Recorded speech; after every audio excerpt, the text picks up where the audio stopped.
Hello, আসসালামু আলাইকুম। কেমন আছেন সবাই? আমি এসআরএস আলী।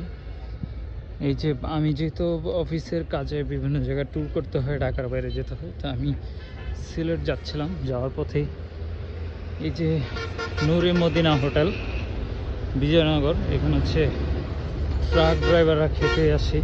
খুব সুন্দর পরিবেশ, খাবার। আমি বিশেষ করে এইদিকে খাওয়ার চেষ্টা করি, এখানে খাবার টাবার খুবই ভালো পাওয়া যায়।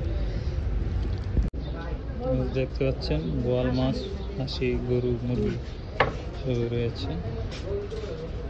গরু আর পরিবেশে খাবার দাবার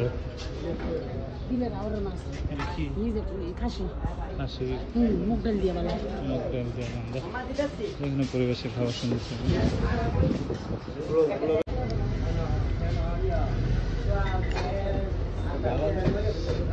ডাল আছে না?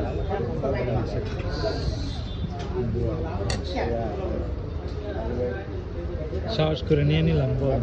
এখানে একটা জিনিস ভালো, সেটা হচ্ছে ঢাকা থেকে তো প্লেটে করে ভাত দেয়, এখানে গামলা করে ভাত দিয়ে দিচ্ছে, যত বসি তত খাবে। ঠিক আছে, সুন্দর খেলাম। 600 টাকার বিল চলে আসছে, ট্যাংরা মাছ আর মাছ সহ সুন্দর করে। চান্দুরা শ্যামলিয়া ঘাট, বিজয়নগর, ব্রাহ্মণবাড়িয়াতে এই হোটেলটা খাইলাম আমরা। Thank you so much SRS বয়ের সাথে।